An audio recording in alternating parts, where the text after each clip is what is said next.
वहीं बिल्किस बानो के पति याकूब ने एनडीटीवी से बातचीत में कहा कि वो सदमे में हैं। उन्होंने कहा कि हमें दोषियों को छोड़ने के फैसले से झटका लगा है। उनसे बात की हमारे सहयोगी विष्णु सोम ने। नमस्ते याकूब जी, आप हमसे बात कर रहे हैं। बिल्किस को इतने सालों तक नर्क झेलना पड़ा है और अब ये फैसला आ गया है। बिल्किस ने इस पर क्या कहा है?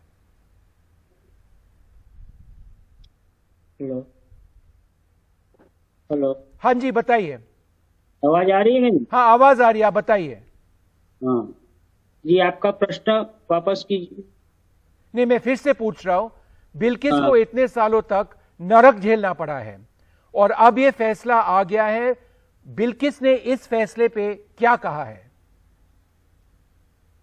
इतने साल लड़ाई लड़ने के बाद आज जो फैसला, जो 15 अगस्त को गुजरात सरकार ने जो आरोपियों को 11 को रिहा कर दिया, उस बारे में हम बहुत सदमे में हैं और हमको उसके बारे में कुछ भी मालूम नहीं था कि ये क्या हुआ है। जब लोकल मीडिया से पता चला हमको कि भाई आपके केस के आरोपियों को छोड़ दिया गया है, तो हम अचानक से चौंक गए और हमको पूरे घर में एक बहुत बड़ा शॉट लगा कि क्या हो गया। याकूब जी बताइए, 2002 में जो हुआ था वह एक बंद अध्याय था जिसे अब फिर से खोल दिया गया है जी। 2002 में जो हुआ था एक बंद चैप्टर था, एक बंद अध्याय था जिसे अब फिर से बिल्किस के लिए, आपके लिए खोल दिया गया है। ये हम अभी तो कहने का मतलब, जो भी आज 11 आरोपी को जो छोड़ दिया गया है उसके बारे में जो हम आज जो इतनी बड़ी अदालत ने और बॉम्बे हाई कोर्ट तक उनका सजा का बरकरार रहना और सुप्रीम कोर्ट के उसके अंदर अभी तक का उनका कॉम्पिटिशन कब तक का चुकादा, जो हमारे देश के संविधान ने हमको जो सपोर्ट किया था, और आज हम वो सोच रहे हैं कि एक ही झटके में हमारी 18 साल की लड़ाई खत्म हो चुकी है। क्या अब आप इस कोर्ट में चुनौती देंगे? देखो, इस वक्त हम बहुत सदमे में हैं। हम बिल्किस की बहुत मायूस है, किसी से अभी बात भी नहीं कर रही है और बहुत मुश्किल है। जो डर वो लोग आरोपी जब पैरोल पे छूट के आ रहे थे तो कम डर था, लेकिन आज वो पूरी तरह छूट गए हैं तो डर हमारे दिल में और हमको बहुत डर लग रहा है। इन लोगों के रिहाई पर बिल्किस से सलाह नहीं ली गई, क्या आप मानते हैं कि ये बहुत गलत था?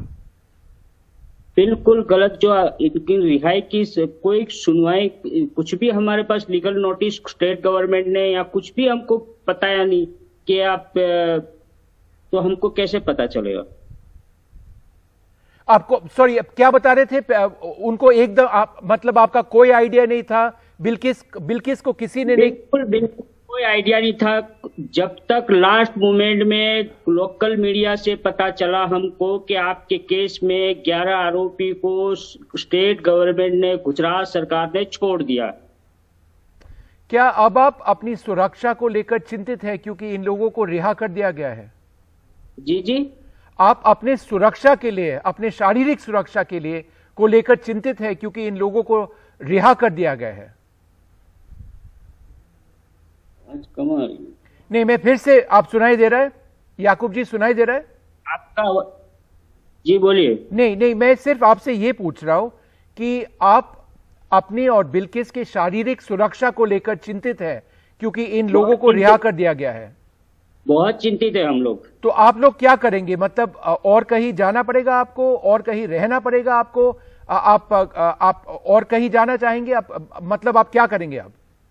देखो, अभी हम कोई चीज बता नहीं पा रहे हैं हमको क्या कहीं जाना है, क्या है करना है, क्योंकि हमारे पास ऐसे कोई लीगल कोई पेपर नहीं है और हमारे पास उसकी कोई सूचना नहीं है, अभी तक कोई जानकारी नहीं है। जब तक उनको जानकारी देने के हमको पता चलेगा तभी उसके में कुछ कर पाएंगे, लेकिन अभी हम बहुत दुखी है।